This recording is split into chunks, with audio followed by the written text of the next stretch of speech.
రజనీకాంత్ సినిమాలో అక్షయ్ కుమార్ విలన్ పాత్ర పోషిస్తాడని ఎవ్వరూ అనుకోలేదు. ఈ ఆసక్తికరమైన కాంబినేషన్ రోబో 2తోనే సాధ్యమవుతుందండి. ముందు హాలీవుడ్ స్టార్ ఆర్నాల్డ్ కోసం అనుకున్న పాత్రను ఆ తర్వాత అక్షయ్ కుమార్కు ఇచ్చాడు శంకర్.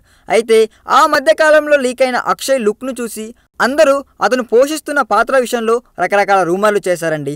ఇందులో అక్షయ్ కాకిలా కనిపిస్తాడని కొందరు అంటే మరికొందరు పిచ్చి పట్టిన సైంటిస్ట్లా కనిపిస్తాడని ప్రచారం చేశారండి. అయితే ఈ రూమర్లపై అక్షయ్ స్వయంగా స్పందించారండి. ఈ ఊహాగానాలను ఆపాలని కోరుతూ రోబో 2లో నేను పిచ్చి పట్టిన సైంటిస్ట్నా కాకినా ఇది నాకు కూడా కొత్త న్యూసేనండి. ఎవరేమైనా ఊహించుకోండి. సినిమాలో మీ ఊహలకు భిన్నంగా కనిపిస్తా.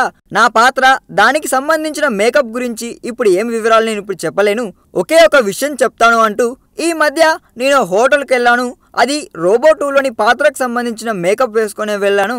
ఎవరూ కూడా నన్ను అంత విచిత్రంగా చూడలేదు. అంటే చూడ్డానికి మరీ విచిత్రంగా ఏమీ లేనన్నమాట కదండి. అయితే ఎవరూ నన్ను గుర్తుపట్టలేదంటూ ఎంతో హాయిగా అక్కడ ఎంజాయ్ చేశానంటూ చెప్పాడండి అక్షయ్ కుమారు. అవునండి, అంతే కదండి. మరి ఎంత పెద్ద స్టార్ అయితేనే మేకప్లో ఉంటే ఎవరు గుర్తుపడతారు చెప్పండి. ప్రస్తుతం తలకోనలో కొత్త షెడ్యూల్ షూటింగ్ జరుగుతుందండి. త్వరలోనే రజనీ కూడా ఈ షూటింగ్కి హాజరవనున్నారంటండి. ఈ వీడియో మీకు నచ్చినట్లయితే సబ్స్క్రైబ్ చేయండి. ఫిలిమి స్టార్స్ బోలెడంత న్యూస్ బోల్డ్గా.